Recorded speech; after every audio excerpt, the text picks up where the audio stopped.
আসসালামু আলাইকুম। সবাইকে শুভেচ্ছা জানাচ্ছি। মাসুম মাহবুব দেখছেন ওপেন দ্য ইউটিউব চ্যানেল এবং মাসুম মাহবুব ফেসবুক পেজ। প্রিয় দর্শক, বাংলাদেশ একদিকে আবারও নতুন করে উত্তেজনার দিকে যাচ্ছে, যেমন মধ্যপ্রাচ্যে ইরান, আমেরিকার মধ্যে উত্তেজনা বাড়ছে। বাংলাদেশে নতুন সরকার ক্ষমতায় বসার পর সবকিছু স্বাভাবিক ছিল। আমাদের স্বপ্নগুলো স্বাভাবিক ছিল। হঠাৎ করে জুলাই বিপ্লবের যারা কি বলবো নায়ক, মহানায়ক তাদের উপরই এখন সরকার হামলা করছে। অনেকটা মনে হচ্ছে যে আমরা হাসিনার রেজিমে এখনো আছি। হাসিনা যায়নি, এখনো হাসিনা ক্ষমতায় আছে। ঠিক এরকম মনে হচ্ছে হঠাৎ করে। জানি না আপনাদের কেমন মনে হচ্ছে? সার্জিস আলমরা যখন জুলাইর শহীদ পরিবারদের সাথে দেখা করতে গিয়েছিলেন সিলেটে, তখন তাদের গাড়ির উপর আবারও হামলা। হবিগঞ্জের পর এবার সিলেটে আবারও হামলার ঘটনা ঘটেছে। সেই গাড়িতে সংসদ সদস্য ডক্টর মিতু ছিলেন, সার্জিস আলমের স্ত্রী ছিলেন, শহীদ পরিবারের বেশ কজন সদস্য ছিলেন এমনটি জানা গেছে। সিলেটের সাংবাদিকরা এই বিষয়গুলোকে নিশ্চিত করেছেন।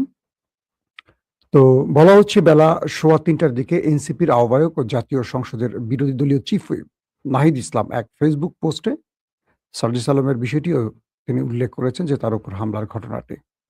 পাশাপাশি তিনি লিখছেন, সিলেটের গোপালগঞ্জ শহীদ পরিবারের সঙ্গে সাক্ষাৎ শেষে সিলেটে ফেরার পথে এনসিপির উত্তর অঞ্চলের মুখ্য সচিব সার্জিস আলমের গাড়িতে আবারও বর্বরোচিত হামলা চালিয়েছে বিএনপির সন্ত্রাসীরা। এটা ফেসবুকে লিখেছে নাহিদ ইসলাম। সার্জিস আলম সামাজিক যোগাযোগ মাধ্যমে লিখেছেন, দ্বিতীয় দফা বিএনপির সন্ত্রাসীরা আমাদের উপর আক্রমণ করেছে সিলেটের ৫ মাইল বাজারে। তারেক রহমান কি শেখ হাসিনা হতে চান? এটা সার্জিস আলমের উক্তি। এর আগে বৃহস্পতিবার দুপুর ২:৩০টার দিকে সার্জিস আলম আরেকটি পোস্টে লিখেন, সিলেটের গোপালগঞ্জে আবার আমাদের গাড়িতে রক্তাক্ত হামলা করেছে বিএনপির সন্ত্রাসীরা। গাড়ি ভাঙচুর করেছে। এদিকে সিলেটের পুলিশ জানিয়েছে গোপালগঞ্জে কর্মসূচি শেষ করে সিলেটের কানাইঘাটে যাওয়ার পথে সার্জিস আলমের গাড়ি লক্ষ্য করে ঢিল ছোড়ার ঘটনা ঘটেছে। এতে গাড়ির কাঁচ ভেঙেছে, কেউ হতাহত হয়নি। এখন একটা বিষয় আসছে নতুন করে, সেটা হলো হঠাৎ করে এই জুলাই বিপ্লবের যারা অন্যতম সৈনিক, আমরা তাদেরকে বলব যে তাদের নেতৃত্বে জুলাই সংগঠিত হয়েছিল, তাদের উপর সরকার দলীয়দের পক্ষ থেকে এই হামলা কেন? এটার উদ্দেশ্য কি, কারণ হতে পারে কি? আমি সোশ্যাল মিডিয়াতে সবচেয়ে হতাশ হচ্ছি যে বিষয়টির জন্য, সেটি হলো আওয়ামী লীগের পোস্টগুলোতে এত খুশি দেখা যাচ্ছে, যেটা গত ৫ তারিখের পর ২৪-এর ৫ তারিখের পর ওদের এত খুশি হতে দেখিনি। আর সেই খুশিটা ওদের উপহার দিচ্ছে আমাদের প্রিয় বিএনপি। কেন যেন মনে হয় দিন শেষে ওরা ভাই, ভাই। কারণ রাষ্ট্রটাকে ওরা লুটবে তো, তাই ওরা কাউকে ক্ষমতা না দিয়ে ওরা নিজেরা নিজেদের মধ্যে ব্যালেন্স করে চলে। বাংলাদেশের প্রতিটি প্রান্তে ইউনূসের আমলে আওয়ামী লীগ লুকিয়ে ছিল। বিএনপি ক্ষমতায় আসার সঙ্গে, সঙ্গে প্রকাশ্যে সকল আওয়ামী লীগ মাঠে নেমে গেছে। এটা অদ্ভুত একটা দৃশ্য না যে বিএনপির উপর ১৫-১৬ বছর অত্যাচার করেছে আওয়ামী লীগ। সেই আওয়ামী লীগ প্রকাশ্যে চলে আসলো বিএনপির হাত ধরে। কিন্তু ইউনূস তো কোনো রাজনৈতিক দল ছিল না। ইউনূসই বরং আওয়ামী লীগকে গর্তে ঢুকিয়ে রেখেছিল ভয় দেখিয়ে, প্রশাসন দিয়ে। কিন্তু বিএনপি এসে সবাইকে বের করে দিয়েছে রাস্তায়। যে তোরা এখন কাজ করে খা। তোরা আমাদের সাথে হাত মিলা, চাঁদাবাজি কর, টেন্ডারবাজি কর আর পার্সেন্টেজ শুধু দিন শেষে আমাদের ঘরে দিয়ে আসিস। রাষ্ট্রের পরিবর্তন হলো কি আমি জানি না। বিএনপির ভাইরা খুব আহত হচ্ছেন। প্রতিটা কথার উত্তর দেবেন। আমি কি মিথ্যা বলছি একটি লাইনও? আমরা যারা রাষ্ট্র থেকে সুবিধা নিই না, দলের থেকে সুবিধা নিই না, টেন্ডারবাজি করি না, চাঁদাবাজি করি না, আমাদের কাছে রাষ্ট্রটা একরকম। আর যারা টেন্ডারবাজি, চাঁদাবাজি করেন তাদের কাছে রাষ্ট্রটা আরেক রকম। একদম সহজ কথায়, মানে সহজ বাক্যে বুঝিয়ে বললাম। এনসিপির সাথে আমার কোনো সম্পৃক্ততা নাই। কিন্তু আমি ওদেরকে সম্মান করি, ভালোবাসি। কারণ হাসিনা ফ্যাসিস্টকে সরানোর জন্য ওদের ভূমিকা ছিল সর্বাগ্রে। যেটা বিএনপি জামাত পারেনি, এটা ওরা পেরেছে। তো ওরা একটি রাজনৈতিক দল বানিয়েছে, ওদের বয়স হয়তোবা ১.৫ বছর। সেই ১.৫ বছরের একটা সন্তানের সাথে ৪৭ বছর বিএনপির বয়স যদি হয়, ৪৭ বছরের একটা বুড়ো বা কি বলবো একটা মাঝারি বয়সের লোক এই আচরণ কি করে করছে? কেন করছে? কি উদ্দেশ্যে করছে? বিএনপি কি এনসিপিকে ভয় পাচ্ছে? বিষয়টা কি এরকম হয়ে যাচ্ছে? আবার আওয়ামী লীগ খুশি হচ্ছে যে ঘটনায় বিএনপি সেই কাজগুলো করছে। রাজশাহী বিশ্ববিদ্যালয় থেকে শুরু করে বাংলাদেশের বিভিন্ন জায়গায় ছাত্রলীগকে প্রোটেকশন দিয়ে মাঠে নামাচ্ছে কে? ছাত্রদল, যুবদল। আর তাদের প্রতিদ্বন্দ্বী হয়ে গেল এনসিপি, জামাত শিবির। অথচ এই জামাত শিবিরের সাথে 20টা বছর লড়াই করেছে জোট বেঁধে এই বিএনপি, আর তখন শত্রু ছিল আওয়ামী লীগ। এটা রাজনীতির চরিত্র? এটা কেমন চরিত্র? আমার মানে প্রশ্ন আসে যে এটা কোনো চরিত্রের মধ্যে পড়ে নাকি? তো এই চরিত্র নিয়ে রাজনীতি টিকবে? হাসিনা তো এখন ভারতে পালিয়ে আছে এই চরিত্রের জন্য। আশা করি বিএনপি এই চরিত্র পরিবর্তন করবে, নতুবা বিএনপিকে অনেক বড় মাশুল দিতে হবে। কেউ বলবে না এই কথাগুলো, রাশেদ বলবে না, আরো যারা এখন টক শো করে তারা বলবে না। কারণ তারা বিএনপির কাছ থেকে মোটা অঙ্কের এখন টাকা পাচ্ছে, সুবিধা পাচ্ছে। এখন তারা শুধু বিএনপিকে জি হুজুর করবে। যখন বিএনপি ডুবে যাবে আবারও হাসিনার মতো পালাবে, একটাও থাকবে না। সব গাট্টি গুট্টি গুছাইয়া পালাবে। তখন আবার বিএনপির জন্য আমাদের কথা বলতে হবে। আবার আমাদের দেশ ছাড়তে হবে, ফেরারি হতে হবে, গুমের ভয় থাকবে। বুঝেন নাই? এই বিএনপির জন্য আবার আমরা এই কথা বলবো। কিন্তু আমরা সুবিধা নিচ্ছি না। দেখেন, বিএনপির থেকে কোনো সুবিধা নিচ্ছি? বিএনপি ক্ষমতায় আসার পর কোথাও বসেছি? কোন চাঁদাবাজি করেছি?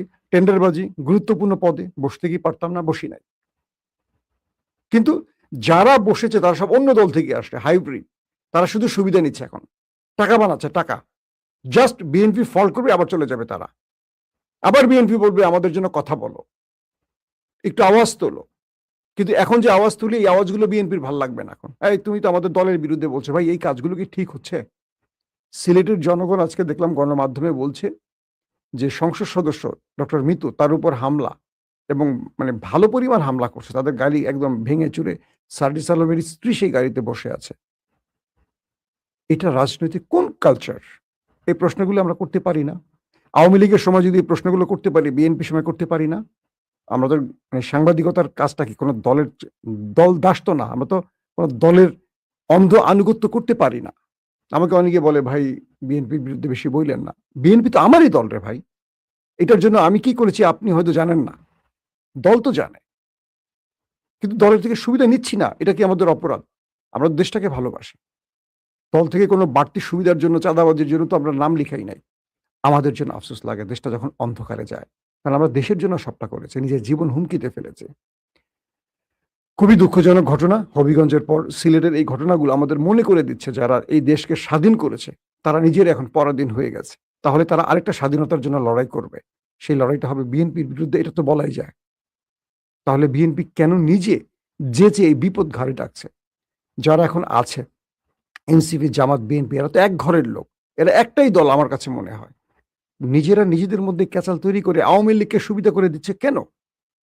নাকি বিএনপির মধ্যে আরেকটা বিএনপি ঢুকে গেছে যারা হাসিনাকে বাংলাদেশে ইনপুট করার জন্য এই রাস্তাগুলো করছে? আশা করি জনাব তারেক রহমান এই বিষয়গুলোতে সজাগ থাকবেন। কারণ বিএনপির বিরুদ্ধে বড় ষড়যন্ত্র হচ্ছে। আর এই ষড়যন্ত্রটা বিএনপির ঘর থেকে করছে। এটা বিএনপির সমালোচনা না। এটা বিএনপিকে তার সঠিক পথটা দেখানোর জন্য কথাগুলো বলা। কারণ বিএনপি যদি ভুল করে, এই মাসুলটা সবচেয়ে বেশি তারেক রহমানের দেবেন। সো আমরা আশা করব এখান থেকে বিএনপি সঠিক পথ খুঁজে নেবেন। দর্শক, গুরুত্বপূর্ণ কয়েকটা খবর দিব। তার মধ্যে আ ইরান তার ট্র্যাপে ফেলে দিয়েছে আমেরিকাকে। এটা খুব ইম্পোর্টেন্ট খবর। আমি একটু বাংলাদেশের খবরটা লম্বা করে ফেলছি বাধ্য হয়ে। এই খবরটা দিতে চাইনি। আমেরিকা ইরানকে ট্র্যাপে ফেলতে চেয়েছিল। সেই ট্র্যাপের অংশ হিসেবে তারা কাতার এবং পাকিস্তানের মাধ্যমে একটা ১২ দিন থেকে ১৫ দিনের যুদ্ধবিরতির চেষ্টা করেছিল। কারণ ইরানের হামলায় মার্কিন ঘাঁটিগুলো ধ্বংস হয়ে গেছে, তাদের রসদ শেষ হয়ে গেছে, তাদের প্রচুর সেনা আহত এবং নিহত। তাই আমেরিকা প্ল্যান করলো যে আমরা ১০ থেকে ১২ দিন বা ১৫ দিন একটা সিজ ফায়ার করে ইউরোপ থেকে বা আশপাশ থেকে আমাদের ঘাঁটি থেকে সেনা এবং আমাদের রসদ আনবো। এনে স্বয়ংসম্পূর্ণ হয়ে আবারও ইরানের উপর মানে ধুমধারাক্কা অ্যাটাক করব। তো হঠাৎ করে ইরানের কাছে ইন্টেলিজেন্স তথ্য পৌঁছে গেছে এরকম যে আমেরিকা ইরানের আক্রমণের জন্য তার জর্দান সহ কয়েকটি ঘাঁটিতে আবারও রসদ জড়ো করছে। তো এই ঘটনা শোনার সঙ্গে বা এই তথ্য আসার সঙ্গে প্রি অ্যাক্টিভ অ্যাটাক করে বসছে কে? ইরান, জর্দানে। মানে আমেরিকার সবসময় পাল্টা জবাব দিত। এবার আমেরিকাকে নিজেই প্রথম অ্যাটাক করে বসে ইরান এবং ব্যাপক ক্ষয়ক্ষতি করে ফেলে। তারপর আমেরিকা রাতভর ইরানের বেশ কয়েকটি শহরে ম্যাসিভ আকারে অ্যাটাক করে। এরপর সেই অ্যাটাকের জবাবে আইআরজিসি আজকে স্পষ্ট জানিয়েছে রাতভর মার্কিন হামলায় কেশমের ২টি আবাসিক বাড়িতে বাংকার ব্লাস্টার বোমা হামলা চালানো হয়। এতে একই পরিবারের ৩ সদস্য, বাবা, মা ও এক শিশু নিহত হয় এবং আরো ২ শিশু আহত হয়েছে। বিবৃতিতে বলা হয়েছে যে এটা আমি ইরানের আইআরজিসির তথ্যটি দিচ্ছি আপনাদের, যে এই প্রতিশোধ হিসেবে আইআরজিসি অ্যারোস্পেস ফোর্স সকালে আল আজরাক বিমান ঘাঁটিতে মার্কিন F-35 যুদ্ধ বিমান ব্যবহৃত পার্কিং এবং রক্ষণাবেক্ষণ হ্যাঙ্গার লক্ষ্য করে বেশ কয়েকটি ব্যালিস্টিক ক্ষেপণাস্ত্র নিক্ষেপ করেছে। আইআরজিসি দাবি করছে যে এই হামলায় 3টি F-35 বিমান সম্পূর্ণ ধ্বংস হয়েছে, আরও 3টি মারাত্মক ক্ষতিগ্রস্ত হয়েছে এবং বেশ কয়েকজন মার্কিন কর্মকর্তা ও রক্ষণাবেক্ষণ কর্মী নিহত হয়েছে এটা ইরানের হামলায়। আইআরজিসি জর্দানের জনগণকে উদ্দেশ্য করে ভাষণ দিয়েছে এবং তাদের সমর্থন ও দেশের অভিজাত শ্রেণীর একাংশের নেয়া সোচ্চার অবস্থানের জন্য ধন্যবাদ জানিয়েছে। সংস্থাটি বলছে ইসলামী ভূমি থেকে শেষ মার্কিন দখলদারকে বিতাড়িত না করা পর্যন্ত মার্কিন বাহিনীর বিরুদ্ধে তাদের অভিযান অব্যাহত থাকবে। মানে একটি বিষয় স্পষ্ট হয়েছে, 3টি F-35 মার্কিন যুক্তরাষ্ট্রের সবচেয়ে পাওয়ারফুল যুদ্ধ বিমান যেটাকে বলা হয় 3টি ধ্বংস করছে। এটা হলো আজকের শিরোনাম। একটু পরে দেখবেন সব গণমাধ্যমে এটাকে শিরোনাম করে ফেলছে যে 3টি F-35 সম্পূর্ণ ধ্বংস করছে। এটা ইরানের জন্য সবচেয়ে বৃহৎ অপারেশন হবে গত 100 দিন বা 120 বা 30 দিনের মতো হলে যুদ্ধের। 28 ফেব্রুয়ারি থেকে ইরান যে আক্রমণ করেছে তার মধ্যে সবচেয়ে বড় অ্যাটাক হবে আজকের এই ঘটনাটি, কারণ হ্যাঙ্গার ধ্বংস হয়েছে, আরো বেশ কিছু যুদ্ধ বিমান ধ্বংস হয়েছে এবং যেটি ওরা দাবি করছে যে 3টি F-35 এবং সম্পূর্ণ ধ্বংস হয়েছে, এটা ইরান বলছে। এটা ইরানের গণমাধ্যম স্পষ্ট নিজের এই দাবিটি করছে এবং তাদের বেশ কজন মার্কিন কর্মকর্তা, সামরিক বাহিনীর কর্মকর্তা এবং এই বিমান রক্ষণাবেক্ষণের দায়িত্বে যারা আছেন তারা প্রাণ হারিয়েছেন, মানে ওপারে চলে গেছেন। এটি আমি মনে করি আজকে ইরান আমেরিকাকে যে ধাক্কাটা দিল এটা তাদের আর সহজে কাটিয়ে উঠতে পারবে না এবং এটা করছে আইআরজিসির অ্যারোস্পেস ফোর্স, আর জায়গাটার নাম হলো আল আজরাক বিমান ঘাঁটি। এখানে মার্কিন F-35 গুলো অবস্থান করছিল।